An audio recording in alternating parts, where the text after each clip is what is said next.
He actually wants us to feel sorry for him. Like this multi-millionaire with this megaphone on broadcast television, despite his terrible ratings. By the way, I speak of both of them in that commentary.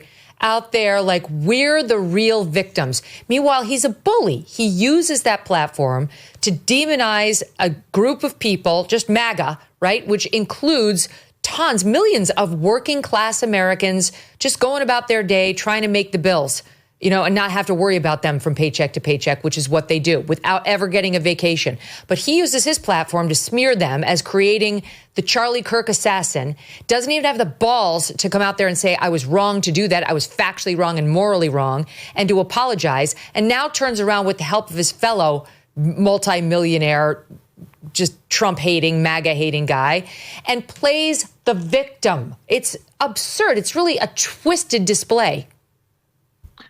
It really makes me sick. And I'll tell you what's worse about it is they have this certain set of beliefs. Like, let's take immigration.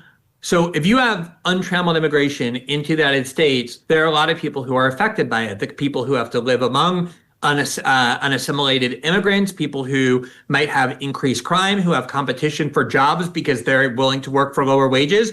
And these are mostly like working class and poor people who have the obligation to endure and deal with and confront the effects on their lives and on their neighborhoods. Jimmy Kimmel and Stephen Colbert, they're insulated from every single consequence of the policies they so self-righteously insist everybody else embrace.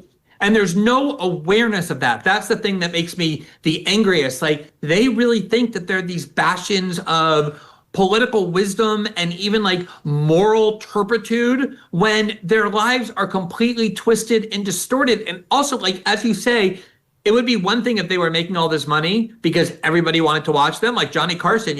Everybody in the United States watched Johnny Carson, like wanted to watch Johnny Carson. I remember that growing up. That's capitalism. Yeah, and it's like, okay, he earned it. These people are like, they won some kind of twisted, weird lottery where nobody watches them, and yet at the same time, they make $15 and $20 million a year and enjoy all the fruits of that they completely unearned. These are the least self-aware people that exist on the planet. And if you after Meghan Markle. Well, she's like part of this. She came from Hollywood, right? And like to her, the whole royal family thing was part of Hollywood. And I'm going to pitch here Maureen Callahan, who I know is a love that we share, because this is what is so great about her commentary, like a very cultural commentary, is she like pierces the bubble in which these people who are really sick, in which they live. And somebody who comes by liberalism or like leftism, honestly, I'll engage them. There's parts I agree with them. I understand the human impulse. These people are just empty vassals. These are the worst people there are. And speaking of all that, let me give you the latest soundbite from Barack Obama about his marriage to Michelle. Oh, sorry, reversing that. Michelle Obama about her marriage to kids to talk about, right? But not on a day-to-day basis. So now that we're empty nesters, it's like, well, what are we going to talk about?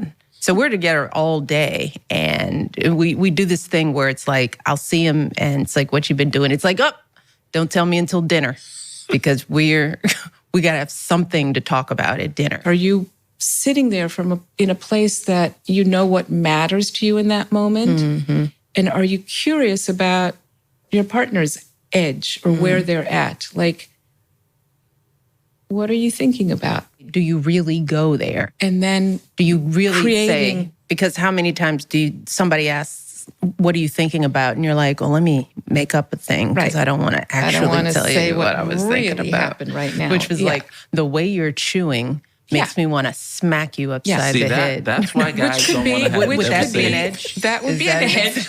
And that would be really interesting. You could like open something up there in a why big way. Does your chewing annoy me so much? Right. She cannot stand him, Glenn. Meg, the only time I ever see clips of Michelle Obama is when you force me to see them. And I'm so happy that because it is, I like watch that with my mouth agape. Like everything else we've discussed makes sense to me. The level of contempt and hatred that she harbors for him, and not only that she harbors for him, but apparently feels like a strong need to let everybody know she has. Like, it's not enough for her to just silently hate him. She wants to like publicly talk. I think we discussed the last time I was here that MSNBC article about that woman saying how terrible marriage was because it's these terrible smells and eventually you come to hate the person. And we were like, that's not the marriage that I am familiar with. That sounds like hell. And that's what Michelle Obama is describing Barack Obama as being. They have nothing to talk about unless they save it until dinner. He smacks his gum and she's like stewing all day like this. I mean, this is real contempt and hatred in a marriage. Like, yes, it was a couples therapist. First of all, she had on a couples therapist, which is very interesting, her selection of guests, and Barack wasn't there. And she talks about him as though, she says it like we're all going to relate to like sitting there at the dinner table with daggers in your eyes towards your husband or your mate. Like he's disgusting.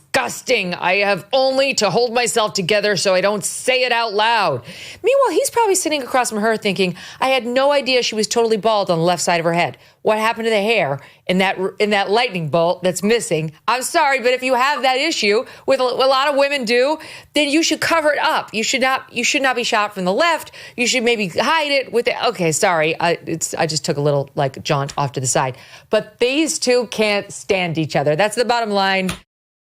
Did you know gold is up around 40% this year? That's not speculation. That is reality. And if a portion of your savings is not diversified into gold, you're missing the boat. Here are the facts. Inflation, still too high. The U.S. dollar, still too weak. And the government debt is still growing. This is why central banks are flocking to gold. They're the ones driving prices up to record highs. But it's not too late to buy gold from Birch Gold Group and get in the door right now. Birch Gold will help you convert an existing IRA or 401k into a tax-sheltered IRA in gold. You don't pay a dime out of pocket. Just text MK to 989898 and claim your free info kit. There's no obligation. There's just useful information. The best indicator of the future is the past, and in this case, the present. Gold has historically been a safe haven, and it's doing gangbusters right now. So text MK to 989898 right now to claim your free info kit on gold. Text MK to 989898. Protect your future today with Birch Gold. Thanks so much for watching. If you like what you just saw, hit the subscribe button for more clips and full episodes.